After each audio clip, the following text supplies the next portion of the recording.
Inyong mapapakinggan ang programang Know Your Bible. Alamin ang inyong Biblia. Hatid sa inyo ng World Radio International and is supported by Church of Christ. Narito na si Brother Daniel Oliva. Magandang umaga po mga kaibigan at mga kapatid. Ito na naman ang programang Alamin ang inyong Biblia.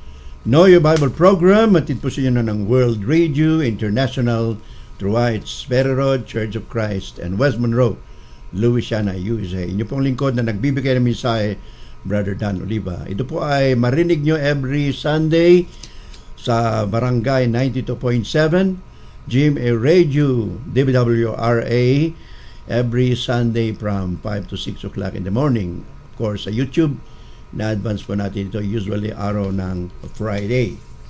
Pag-usapan po natin ang paksa na pinamagatan ko, Freemasonry, Scripturally Examined. At ang ating pong teksto ay Colossians chapter 2 verse 8. This is intended for December 8, 2024. Of course, ang ating main sponsor is World Radio International through White's Ferry Road, Church of Christ, and West Monroe, Louisiana, USA. At mamaya po, pagkatapos ng prayer, ay babanggitin pa rin natin ang iba nating mga sponsors and partners sa ating radio ministry and at the same time sa ating YouTube, social media evangelism, and of course, actual evangelism. Binabati natin lahat nating mga listeners, subscribers, and of course here in City Baguio, probinsya ng Benguet, La Union, Pangasinan, Nueva Ecija, Nueva Vizcaya, Metro Manila, Cavite, and all other places, especially in Cebu, my sister over there, Evelyn, and of course, sa Roa City, Capiz, and Capiz, Dao is Brother Nard Stuanyo, and his wife, Bibing, mga kapatiran sa Jeddah, Brother Jonathan Sareno, and of course, Brother Henry Katig. Ngayon, bako na po tayo sa ating pagbabasa, sa ating leksyon, Freemasonry Scripturally Examined from the book of Colossians chapter 2 verse 8. Ito po ang ating teksto. Sabi ni Apostle Paul sa Colossians chapter 2 verse 8 using the English Standard Version. Sabi niya, "See to it that no one takes you captive by philosophy and empty deceit, according to human traditions and according to the elemental spirits of the world and not according to Christ." Yan pong ating teksto sa wikang Ingles, pero basahin po natin yan sa ating Filipino version for the sake of our brothers and sisters dito sa Pilipinas and of course in other places na Pilipino ang kanila pong ginagamit. Sa Colossians chapter 2 verse 8, sabi ni Apostol Pablo, "Mag-ingat kayo upang hindi kayo mabihag ninuman sa pamamagitan ng walang kabuluhang karunungan at pandaraya na ayon sa mga tradisyon ng mga tao at mga alituntunin ng mundong ito, at ang mga ito ay hindi ayon kay Kristo." So yun po yung sinasabi nating paalaala ng ating Panginoong Hesukristo at through the Apostle Paul sa mga Kristiyano sa Colossus, at ito po ay applicable pa rin sa ating kapanahunan. Now let's go to our introduction.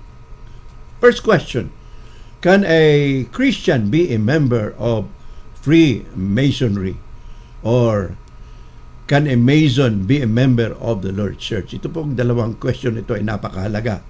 Pwede bang ang isang Kristiyano ay maging miyembro ng tinatawag nating Freemasonry? O kang isang miyembro ng Mason ay pwede bang maging miyembro ng Iglesia ng ating Panginoong Hesukristo? These questions bother a lot of truth seekers then and now. So what does the Bible say about Freemasonry? Let us know the truth, because Jesus Christ said in John 8:32, "You shall know the truth, and the truth shall make you free."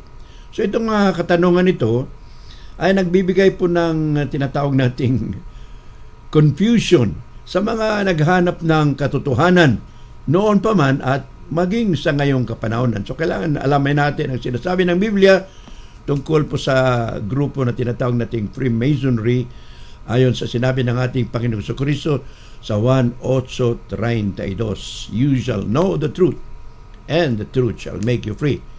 Malalaman ninyo ang katotohanan at ang katotohanan ang siyang magpapalaya sa inyo. So, sa ating pong leksyon, brothers and sisters, we will discuss the following points. Number 1, the history and development of Freemasonry. Very brief history lang po ang ating gagawin. Number 2, what are the beliefs, the teachings, and practices of Masonry? Ano yung mga paniniwala, mga itinuturo nila at ang mga gawain nila? Number 3, Masonic ritual conflict with Scripture. So yung mga rituals nila, mga seremonya nila, mga ginagawa nila sa mga papasok ng mga miyembro, para pang may tinatawag nating conflict, parang paglalaban kung titingnan natin ang salita ng ating Panginoon Diyos. And of course, the last point, whatsoever is not of faith is sin. Ano mang bagay na hindi ayon sa pananampalataya kay Kristo ay maituturing na kasalanan. At ang ating pong teksto dyan ay sa Book of Romans chapter 14 verse 23. Mamaya basahin po natin yan kung saan ay sinasabi ni Apostol Pablo, whatever is not of faith is sin. Ano mang bagay na hindi ayon sa pananampalataya ay pwedeng ituring na kasalanan. So let's now go to our discussion. Very slowly, pag-aralan po natin yung short na history and development of Freemasonry. Of course, ito po lang po ay parang bird's eye view lang. Hindi po ito comprehensive. Sapagkat napakarami po kung tatalakayin natin yung total and comprehensive history and development of Freemasonry all over the world, especially in the Philippines and particularly in the city of Baguio.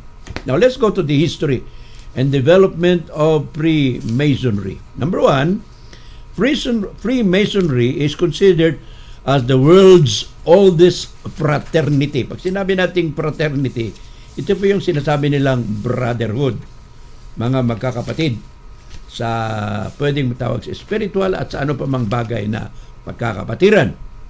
And it is one of the oldest continuous organization in history. So, isa sa pinaka tuloy-tuloy na organisasyon mula noon hanggang naitatag at hanggang sa ating kapanahonan. So, masabi na natin probably it's more than 400 years hanggang ngayon.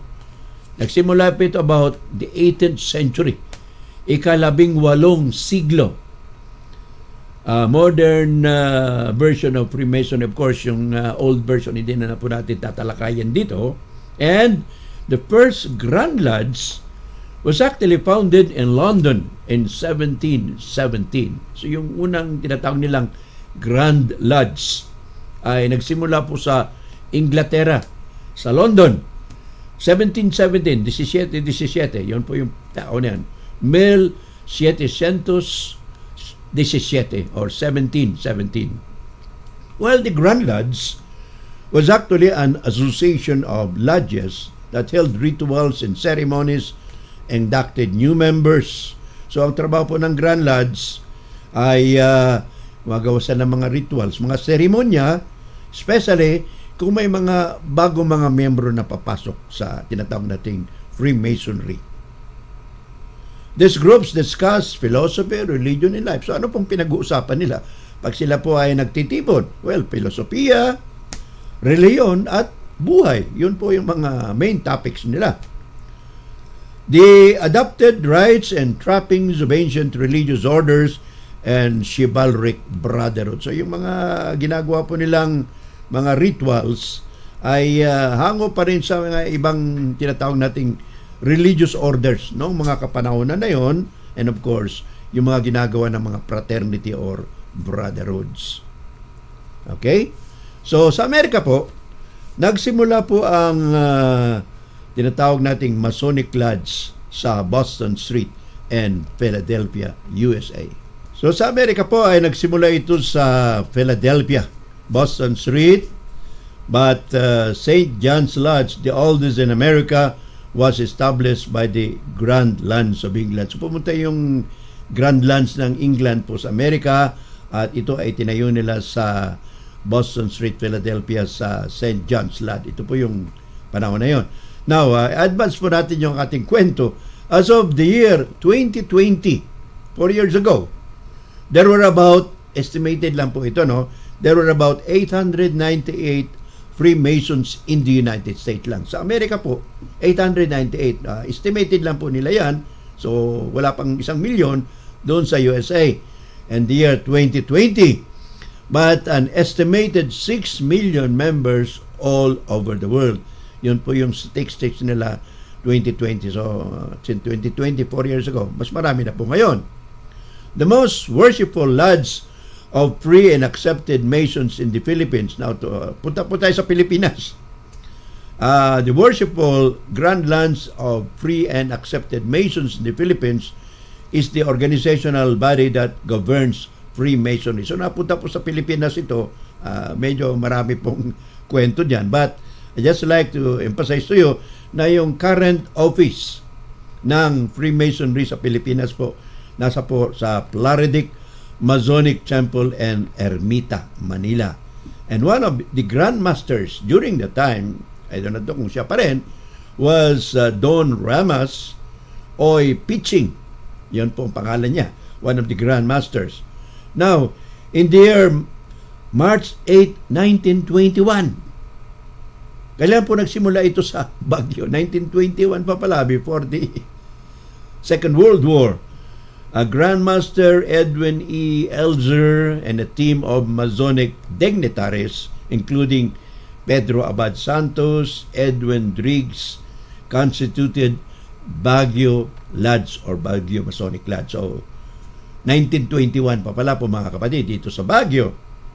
And of course, just to summarize, Masonic is a non-profit, non-sectarian organization composed of Freemasons. So, hindi po sila profit. Yung kung ano man ang ibig sabihin, yung contribution nila, hindi po kumikita yan. So, more on charitable sila. Non-profit, hindi kumikita. Non-sectarian. Ang ibig sabihin, kahit anong religious group ka, pwede doon sa pumasok ka sa tinatawag nilang Freemasonry. Now, the Baguio Masonic Lodge, of course, dito sa ating syudad ng Baguio, where I am located, ang number po ng lodge na ito is number 67 at ang kanyang location dito sa Baguio ay nasa Yandok Street, Baguio City. Yan po yung ating brief history of development of Freemasonry worldwide and the Philippines, and of course particularly in the city of Baguio. Now let's go to some of their beliefs, teachings, and practices of Freemasonry. Marami pong tao hindi nila alam yun ito. So, bibigyan po natin sila ng kaunting background. And of course, as I'm saying, hindi po comprehensive ito. Now, number 1, the Freemasons believe in the fatherhood of God and the brotherhood of man. So, ang Panginoong Diyos, siya po ang pinakaama. At ang lahat ng tao ay magkakapatid. Kaya lang, in effect, it teaches that all men are automatically sons of God. So pag membro ka ng Mason, sons of God ka, one of the children of God ka, or one of the sons of God. Of course, hindi yun yung appointed son of God, iba po yun. So in other words, all men are in good standing before God, even if they do not really accept Christ. So ang Freemason po, hindi sila masyado sa Panginoong Jesucristo. They ignore Jesus Christ. Basta good standing ka, hindi ka masamang tao, even though hindi mo tinatanggap ang Panginoon bilang, sabi na nating Son of God or Savior, acceptable pa rin sa Kanya. Ilan? Subalit, kung titingnan po natin sa Biblia, mga kapatid, sa John chapter 1, verse 12, sabi po ni Apostol Juan, ganito, "But as many as receive Him, to them He gave the right to become the children of God, even to those who believe in His name." So kung titingnan po natin yung fatherhood of God and the brotherhood of man, mukhang hindi po magkatugma dito sa sinasabi ng John 1:12. So sa mga tumanggap sa Kanya, binigyan niya ng karapatan na maging mga anak ng Diyos, lalo na ang mga sumampalataya sa Kanyang pangalan. So importante po, when you become a Christian, you have to believe that Christ is the Son of God and the Savior. Pero sa Masonry po, hindi po masyadong tinatanggap at ini-emphasize nila yung mga kapatid, mga kaibigan. Ano pa sabi ni Apostle Paul?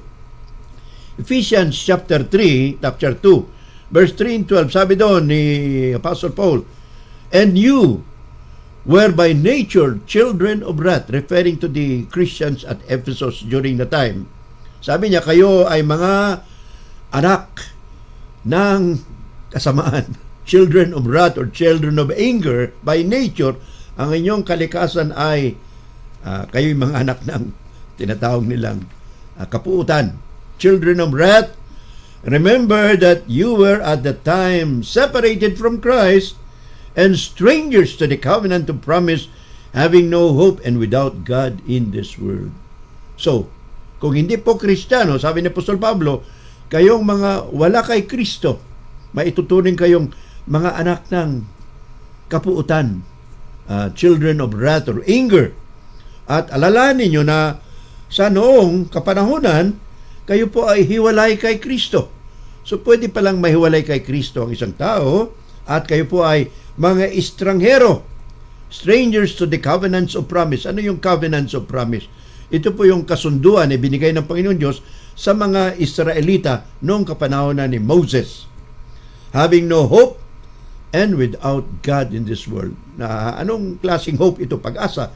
Spiritual hope, hope of heaven, and of course, without God in this world. Kung wala tayo kay Kristo, wala po tayo sa tunay na Panginoon. Sapagkat si Kristo po ay itinuturing na anak ng Diyos, bumaba galing sa langit, at sinabi niya, I am the way, the truth, and the life. No one comes to the Father but by me. And of course, ano pa? Sabi sa John 3:36, sabi pa rin ng Panginoong Kristo, of course, written by the Apostle John, whoever believes in the Son has eternal life, but whoever rejects the Son will not see life, for God's wrath remains in him. So, importante po mga kaibigan at mga kapatid, kapag tayo ay naging Kristiyano, ito po ang importante. Subalit kung nagmiyembro tayo sa isang organisasyon na hindi kinikilala ito, magkakaroon po tayo ng problema. Ulitin ko po, sabi ni Apostol Juan, John 3:36, whoever believes in the Son has eternal life. Ang sino mang sumasampalataya kay Kristo ay may buhay na walang hanggan. Subalit ang sino mang nagtatakwil sa anak, kay Kristo po yan, will not see life, for God's wrath will stay in him.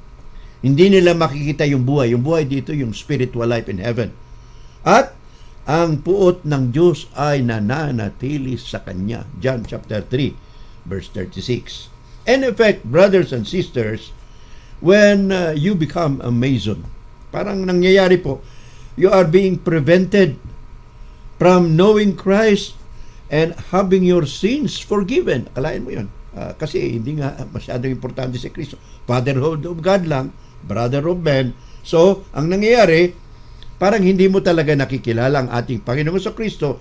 At ang sinasabi ng Biblia, if you do not believe in Christ, you do not have forgiveness from your sins. Marami pong bersikulo, kapitulo yan. Mamaya pwede po natin basahin yan. But, in effect, when we become or join an organization, katulad po ng sinasabi nating Mason, pwede pong hindi mo makikilala ang tunay na Kristo at pwede pa rin hindi mapatawad ang iyong mga kasalanan. In this sense, pwede nating sabihin na ang miyembro ng organisasyon na sinasabi nating Mason or Masonry, pwede pong masasabi nating unscriptural and unbiblical. Naniniwala sila sa Biblia, pero marami po rin po silang librong pinaniniwalaan na religious books. And one of them on all scores, of course, the Bible and other religious books. Meron pa po sila na pinaniwalang ibang religious books. But Jesus Christ said, as I was saying kanina, Jesus Christ said, I am the way, I am the truth, and I am life. No one comes to the Father but by me. Ako ang daan, ako ang katotohanan, ako ang buhay, at walang makakarating sa Ama kung hindi sa pamamagitan ko.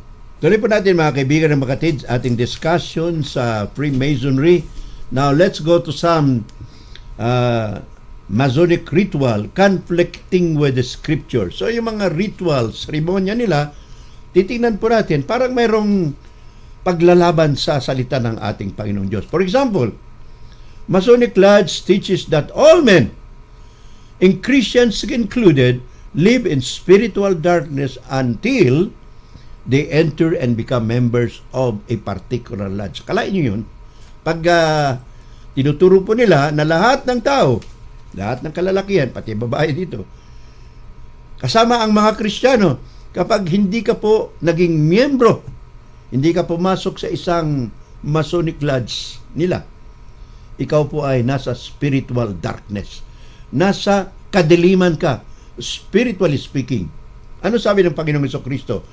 In John chapter 12 verse 46, sabi ng Panginoong Jesucristo, I have come into the world as light, so that no one believes in me should stay in darkness. So sabi ni Kristo, naparito ako bilang ilaw, bilang liwanag ng sanlibutan. Ang sino mang hindi naniniwala sa akin ay nananatili sa kadiliman. So ano po ang tama doon? Sabi ni Kristo, kung kayo ay nasa akin, naparito ako bilang liwanag, bilang ilaw ng sa mundo, at kung maniniwala kayo sa akin, kayo po ay nasa kaliwanagan. Subalit, sinasabi po ng organisasyon na Freemasonry, pag hindi ka pumasok sa Freemasonry, sa isang lodge, you are considered still in spiritual darkness. Kayo na po ang humatol kung ano ang tama. Ano pa sabi ng Panginoon Jesucristo? Through the Apostle Paul said, He has rescued us from the dominion of darkness and brought us into the kingdom of His Son He loves. Ano sabi ni Apostle Paul? Tayo daw ay nirescue. Iniligtas ng Panginoong Jesucristo o ng Panginoon Diyos mula sa kadiliman at pinapunta tayo doon sa kaharian ng kanyang anak na minamahal. So ang Panginoon Diyos, inilipat tayo mula sa kingdom of darkness or dominion of darkness, kadiliman, inilipat tayo sa kaharian ng Panginoon. So dalawang klaseng kaharian. Kaharian ng kadiliman at kaharian ng Panginoong Jesucristo. So kung wala tayo sa kaharian ng Panginoong Jesucristo, brothers and sisters, ayon kay Apostle Paul in Colossians chapter 1 verse 13, we are still in the dominion of darkness. Nasa kaharian tayo ng kadiliman. Hindi ka pwedeng kay Kristo ka, nasa liwanag ka na, subalit liwanag ka pa rin doon sa kabila. Hindi po pwede. That's impossible. You cannot be in two kinds of light if you are not in Christ. If you are in Christ, you are in the light. You are in the kingdom of His dear Son. You are in the kingdom of light. But if you are not in the kingdom of light, siyempre, you are in the kingdom of darkness. Ayon sa Colossians chapter 1 verse 13. Ano pa sabi ni Apostle Paul? For you were once in darkness, but you are light in the Lord. Live as children of light. So sinabi niya ito sa mga Kristiyano sa Ephesus. Sabi ni Apostol Pablo, minsan kayo ay nanatili. Nasa kadiliman kayo. Subalit kayo ay nasa liwanag na ngayon ng Panginoon. So manliwanag, dapat mamuhay kayo na tulad ng nasa maliwanag. So, very clear po mga kapatid at mga kaibigan, na kung tayo ay nakay Kristo, wala na po tayo sa kadiliman. Nasa liwanag tayo ng Panginoong Jesucristo. Sa makatuwid, manatili tayo, mamuhay tayo na parang nasa liwanag. Ephesians chapter 5 verse 8. Sabi ng Apostol Pablo. In other words, if you are not in Christ, you are not in His church, you are not in His kingdom, you are still in darkness kahit nasa angkang organisasyon. Maliwanag po yun mga kaibigan at mga kapatid. Now, if you are a Freemason, brothers, meron kang mga dapat na gawing sumpa or sa English, oath. Solemn promise is an oath or sa Tagalog, sumpa. Dapat manumpa ka, you have to be loyal to the lodge and its teachings. Manumpa ka sa local na lodge, pati sa kanyang mga inaaral o tinuturo. At hindi ka pwedeng magbigay ng mga misteryo or sikreto ng tinatawag natin lodge. Mayroon po silang mga, sabi na natin, a society with secrets, but it's not a secret society. So sabi nila yon. So may confidentiality of secrets and methods of probing membership from outsiders. Hindi mo pwedeng sabihin lahat ang naroon sa loob. Kung ikaw pa ay nasa loob na, hindi mo pwedeng sabihin sa mga tagalabas. Yun po ang oath of allegiance nila. New members promise to support fellow Masons in it. Well, maganda po yan. Kung kapareho mong Mason sa organisasyon na yon, magtutulungan kayo kahit anong klaseng pangangailangan. But remember, Jesus Christ said in Matthew 5:34-35, tungkol sa panunumpa, solemn oath or solemn promise. Jesus said, do not swear at all. If possible, huwag kayong sumumpa. Huwag kayong sumumpa sa langit. Sinusumpa ko sa langit. Sapagkat yun ay trono ng Panginoon Diyos. Luklukan ng Diyos. Huwag ka ring manumpa sa trono ng Diyos sapagkat dito sa lupa sapagkat ito ay nasa paanan ng Panginoon. At huwag ka ring sumumpa sa Jerusalem sapagkat yan ay sudad ng dakilang hari. Sino pong dakilang hari natin? Of course, it's Jesus Christ. Yan po mababasa natin sa Matthew 5:34-35. Number 3, second to the last part of our lesson. Secret rituals or Masonic rites. Meron po silang mga sikreto na rituals or ceremonies, and these are what you call ancient ceremonies that teach candidates symbols and their meaning. So may mga, pag miyembro ka dyan sa organisasyon na yan, mayroon pa silang mga seremonya at of course, may ginagamit silang mga simbolo. At ang kahulugan ng simbolo na yan, of course, kung titingnan nyo yung Freemason, ang pinakasimbolo po nila, yung square, at saka yung compass, at sa gitna doon, nandun po yung letter G, at meron pong mata. Letter G is means the grand architect of the universe, at yung mata, the all-seeing eye of God, or the great architect of the universe. Yun po yung tinatawag nilang the supreme being. Well, ceremonies sometimes are dramatic. Meron pong konting drama. Meron ding pagbabasa sa iba-ibang mga religious books. Meron ding mga alamat. And of course, meron ding tinatawag na mga historical events, mga pangyayari sa kasaysayan ng tinatawag nilang kung paano nagsimula ang Masonry all over the world. So ano pa ginagamit nila? May mga susi, may espada, may libro, pati yung pagsusot po ng guantes or tinatawag sa English na gloves. All of this has symbolic meanings and they displayed to reinstate their awesomeness. So ito po ay palaging ginagawa nila at dapat gawin ng sino mang papasok sa organisasyon na yan. Well, rituals stress accurate repetition to ensure any sage to have full meaning. So inuulit-ulit po nila yung mga rituals nila, seremonya, para maintindihan ng mga bagong pumapasok na miyembro ng organisasyon na yan. They also use handshake. So may kakatuwa po sila na paglamano or handshake. They have certain words. Sila lang po nakakaalam kung anong words na yan. And they also have certain hand gestures. Ano yung hand gesture? Yung kung paano ginagamit yung mga kamay. At sila lang po ang nakakaunawa kung ano po ang ibig sabihin yan. So yung ito po yung sinasabi nilang secret rituals or seremonya pag miyembro ka at magiging miyembro ka ng isang organisasyon katulad po ng tinatawag ng Freemasonry. Now, let's go to the Bible. Ano sabi ni Apostol Pablo? One principle of the Apostle Paul written in the book of Romans chapter 14 verse 23. Ano mga organisasyon, whether it's Masonry, Rotary, Eagles, Lions, or any kind of association na pinapasukan ng isang Kristiyano, sabi ni Apostle Paul, whatsoever is not of faith is sin. Kung anuman ang hindi ukol sa pananampalataya, maituturing na kasalanan. Whatsoever is not of faith is sin. Romans 14:23. Whoever doubts is condemned if he eats, because the thing is not from faith. For whatever does not proceed from faith is sin. English Standard Version po yung binabasa ko. So sabi ni Apostol Pablo, ang sino mang nagdududa o nag-aalinlangan kung siya ay kumain ng mga pagkain na inihandog sa mga Diyos-Diyusan because the eating is not from faith. Kung nag-aalinlangan ka, hindi galing sa pananampalataya ang iyong ginagawa, sabi ni Apostol Pablo, kasalanan yan. For whatever that does not proceed from faith is sin. Anumang bagay na hindi nanggagaling sa pananampalataya kay Kristo, maituturing pong kasalanan. Ano po ang prinsipyo na ito? This verse, brothers and sisters, is saying Christians should not do something if they cannot do it in good conscience. Ano pong ibig sabihin dyan? Ang isang Kristiyano, hindi pwedeng gumawa ng isang bagay kung ito po ay laban sa kanyang konsensya o paniniwala. Okay?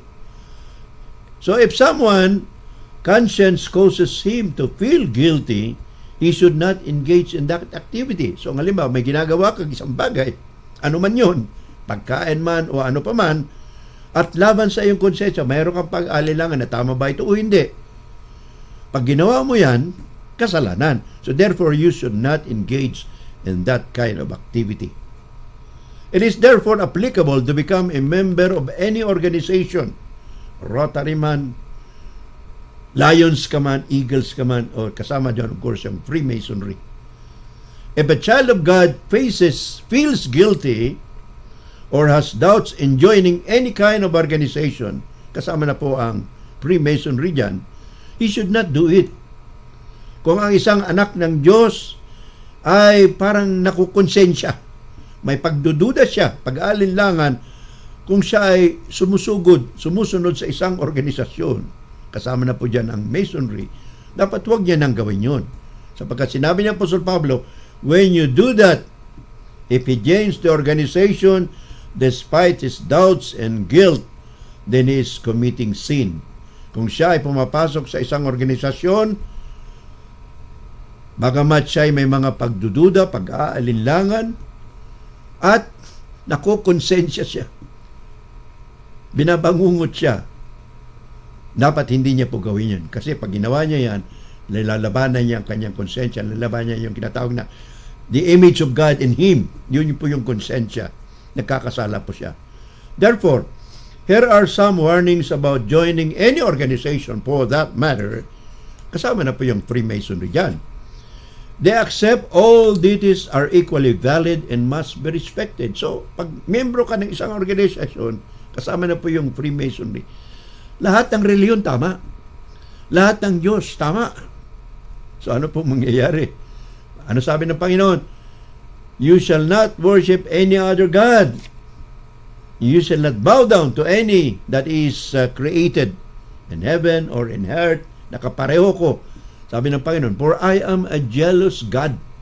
Mapanibhuguin akong Diyos. So pag mayroon kang Diyos, maliban sa Panginoong Diyos sa kalangitan, at sa kanyang anak na si Jesucristo na nagpakita sa atin at pati na rin ang banal na Espiritu, nagkakasala po tayo mga kaibigan at mga kapatid. They hold also that non-Christians may enter heaven, so they must not convert members to any religion. So sabi nila, ang organisasyon na ito, ang mga hindi Kristiyano pwedeng pumasok sa langit.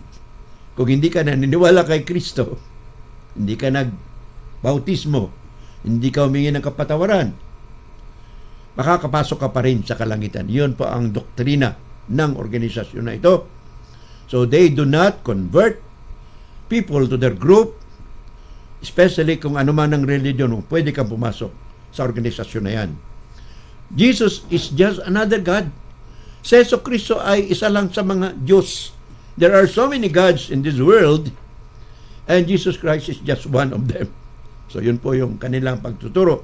And therefore, they cannot disobey His command to share the gospel with the world. So sa kanila, yung sinabi ng Panginoong Jesucristo sa John 14:15, if you love me, you will keep my commandments. Hindi po sa kanila applicable yan. Kasi si Kristo ay isa lamang sa mga Diyos ng mundo. So kahit na hindi nila sinunod yung John 14, if you love me, keep my commandments, wala sa kanila yon. Hindi sila po nagkakasala. Yun po ang kanilang paniniwala. Well, ano sabi ni Apostle Paul? 2 Corinthians chapter 6 verse 17. Last warning po. Sabi ni Paul, the Apostle Paul's command must be heeded. Ano sabi ni Apostle Paul? Quoting an Old Testament verse, come ye out from among them and be separate. Lumabas kayo mula sa kanila at humiwalay kayo. Ano man ang bagay na conflicting, lumalaban sa salita ng Panginoon, lalo na sa mga itinuturo ng ating Panginoon sa Kristo, lumayo tayo dyan, umalis tayo dyan. Sabi ni Apostol Pablo, sa 2 Corinto chapter 6 verse 17. I'm using the Berean Standard Bible. Come out from among them and be separate. Lumabas kayo mula dyan at humiwalay kayo, sabi ni Apostol Pablo. In fact, that's the same thing that God told Abraham and told his nephew Lot doon sa Sodom and Gomorrah. Sabi ng Panginoon kay Abraham and kay Lot, come out from among them, yun, yung Sodom and Gomorrah, and be separate. Bakit? Winasak ng Diyos, sinunog niya ang Sodom and Gomorrah at iba pang mga syudad nakalapit doon. Yun po ang kwento sa Old Testament. Kaya nagkaroon po ng destruction of Sodom and Gomorrah. Conclusion po mga kaibigan at mga kapatid sa ating leksyon. Sabi ni Kristo doon sa Matthew 6:34, you cannot serve two masters. Either you will hate the one and love the other, you cannot serve God and money or mammon. Hindi ka pwedeng magsilbi o maglingkod sa dalawang Panginoon. Sa organisasyon, kung minsan mayroon silang pinakatawag na Panginoon. Sa Masonry po, mayroon silang worshipful master or grand master. Tawag nila doon, Panginoon. Isa lang po ang Panginoon natin sa kalangitan. Yan po ang ating Panginoong Diyos, Panginoong Kristo. Kasama po yung Espiritu Santo dyan. So sabi ni Kristo, hindi tayo pwedeng maglingkod sa dalawang uri ng Panginoon. Bakit? Mamahalin mo yung isa, kapuputan mo yung isa. Hindi ka pwedeng maglingkod sa Diyos at sa kayamanan. Kung dyan sa organisasyon, pinapangokan ka ng kayamanan, yan ang paglilingkuran mo kung mas mahal mo ang kayamanan sa mundong ito. Subalit ano sabi ni Kristo, lay up for yourselves treasures in heaven where thieves do not break in. Mag-impok kayo ng kayamanan sa langit kung saan hindi pwedeng pumasok ang mga magnanakaw at hindi pwedeng magnakaw. Alright. Ano pa sabi ni Kristo dyan? Matthew 12:30. Matthew 12:30. Ano sabi ni Kristo? Anyone who is sent with me opposes me, and anyone who is not working with me actually is working against me. Ulitin ko po. Sabi ni Kristo, ang sino mang hindi kasama ko ay kalaban ko. Ang hindi nagtatrabaho na kasama ko, actually ay nagtatrabaho laban sa akin. Very, very simple po yan. So in other words, when we become Christians, anything that hinders us to really follow Jesus Christ, our Lord and Savior, our God, laban po, sabi ni Kristo, kasi God is a jealous God. Sabi ni Kristo, if you are not with me, you are against me. Kung hindi kita kasama, laban ka sa akin. Hindi ka pwedeng nasa gitna. Neutral lang ako. Sa giyera, pwede pa yan. Neutral, isang bansa. Hindi kasali doon sa World War I, World War II. Meron pong neutral nung panahon na yun, hanggang ngayon. But in Jesus Christ, brothers and sisters, no one can be neutral. Sabi ni Kristo, very emphatically, if you are not with me, you are against me. Kung hindi kita kasama, kalaban kita. So pag hindi tayo na kay Kristo, devotedly 100%, nasa ibang organisasyon tayo, whether it's a lion, it's a tiger, or what, Rotary, or something else, kasama na po yung Freemasonry. So sabi ng Panginoong Jesucristo sa Matthew 6:24, brothers and sisters, napakalina po, you cannot serve two masters. For either you will hate the one and love the other, and you cannot serve both God and mammon or money. So, anumang organisasyon na kinaaaniba natin, whether it's Freemasonry or something else, hindi pwedeng maging faithful ka dyan na forever, loyal ka dyan. Kasi magko-conflict po ang ating loyalty kay Kristo. You cannot serve two masters. You will either hate the one and love the other, and you cannot serve both God and money. So, yun po. So, at sinabi natin kanina, anyone who is not with Christ is against Christ. For sabi niya, he who is not with me is against me, and who is not working with me is working against me. Yun po ang ating conclusion sa ating lesson. Now, let's go to our invitation. Of course, sabi ng Panginoon sa Kristo, if you love me, you will keep my commandments. So, sino ang mahal natin? Of course, any organization for the matter, hanggang dito lang po yan sa lupa. Wala pong eternal reward. Jesus Christ is promising us, eternal life in heaven. He who is faithful unto death, I will give him the crown of life in that is in heaven. And of course, yung iba hindi naniwala sa heaven. Now, let's go to our conclusion.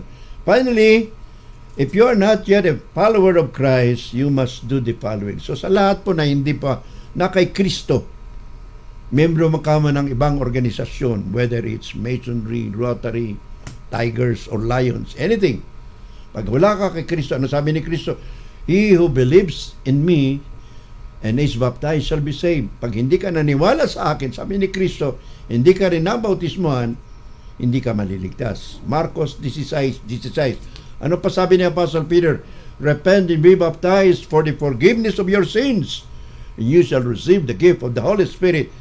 Mangagsisi kayo, magpabautismo sa kapatawaran ng inyong mga kasalanan at sa pagtanggap ng kaloob ng Espiritu Santo. Acts 2:38. Pag hindi mo nagawa yan, sigurado mga kaibigan at kapatid, hindi ka nagsisi, wala kang kapatawaran, hindi mo rin matatanggap ang kaloob ng Espiritu Santo. Meron ka sigurong kaloob, subalit galing sa Holy Spirit yan. So sabi, kailan ka magbibigay ng Panginoon, kailan ka babalik kay Kristo, kailan mo susundin ang Panginoon. Sabi ni Apostle Paul in 2 Corinthians chapter 6 verse 2, now is the acceptable time, today is the day of salvation. Hindi po natin sigurado ang ating buhay kasi ang buhay, sabi ng Panginoong Kristo, sabi ng Panginoon Diyos, Hebrews 9:27, it is appointed for man once to die, and after that the judgment. Pagkatapos po ng kamatayan, wala na pong second chance. Judgment na po. Paghahatol na po. Paghuhukom. So while you still have a chance, today is the day of your salvation. Today is your acceptable time na tumanggap sa ating Panginoong Kristo. Ano sabi ng Panginoong Kristo? Matthew 11:28-30. Christ is inviting everyone na hindi pa kay Kristo, sumali ka man sa ibang religious group, ibang organization, hindi po pwedeng makapagbigay ng spiritual na kapahingahan. Sabi ni Kristo, Matthew 11:28-30, come unto me, lumapit kayo sa akin, all ye that labor and heavy laden, and I will give you rest. Take my yoke upon you and learn of me, for I am meek and lowly in heart, and ye shall find rest unto your souls. For my yoke is easy, and my burden is light. Lumapit kayo sa akin, kayong lahat na bibigatan, spiritually, psychologically, mentally, or something else. At kayo ay bibigyan ko yung kapahingahan, sapagkat ang aking pabigat ay magaan. And of course, sabi ni Kristo, bibigyan ko kayo ng spiritual na kapahingahan. Yan po ang ating leksyon at manalangin po tayo sa ating Panginoon sa pagtatapos. Our Father God who art in heaven, marami pong salamat Panginoon sa leksyon na ito. Nawa ang mga nakarinig ay maunawaan nila at tanggapin niya ang salita ng iyong Panginoong Diyos, salita ng iyong anak na si Yesu Kristo. Lumapit sila, maniwala, pagsisi at magpabautismo sa kapatawaran ng kanilang kasalanan at sa pagtanggap ng iyong banal na Espiritu. Patawarin niyo po kami, Panginoon, sa aming mga pagkakasala at idadalangin namin ang kapangyarihan ng iyong salita sa mga nakakarinig ng mensaheng ito sa radyo, sa YouTube, social media at sa iba pang pamamaraan. God bless us all, Lord, and thank you for the salvation that we have through thy Son, Jesus Christ, our Lord and Savior. Amen. Salamat po sa Christian World Ministry headed by Art Madlaing, James Kitoriano, John Jeffrey, and of course, Deborah Quinones Marcos sa Christian World Ministry, and of course, kasama po niyan si Terry Dennis. Kasama rin sa mga ating panalangin, kapatid na Rico J. Canlas and Sister Sally of San Fernando City, Pampanga, na nasa ibang bansa po ngayon. Kapatid na Sister Dina and June Kaugiran of Metro Manila Congregation, Sister Rose and June Ontalasco, nasa Canada, Brother Ed and Sister Viola nasa California pa rin, and other congregations all over the Philippines. Salamat po inyo sa suporta, sa inyong panalangin, and everything that you do for the glory and the honor of our Lord Jesus Christ. Marami po salamat, and God bless us all. Sa lahat po, thank you very much, at pagpalain po kayo ng ating Panginoon.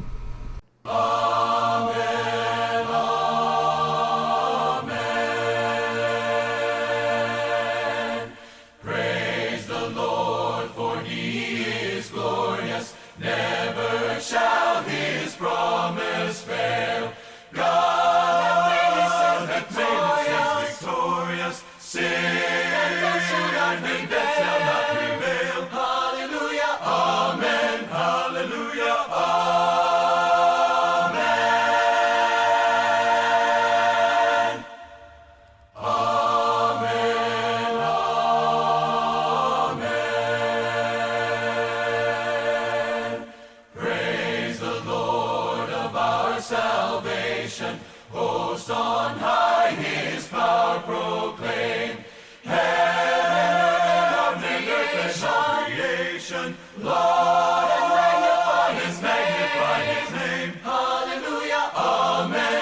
Inyong napakinggan ang programang Know Your Bible.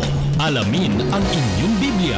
Hatid sa inyo ng World Radio International and is supported by Church of Christ.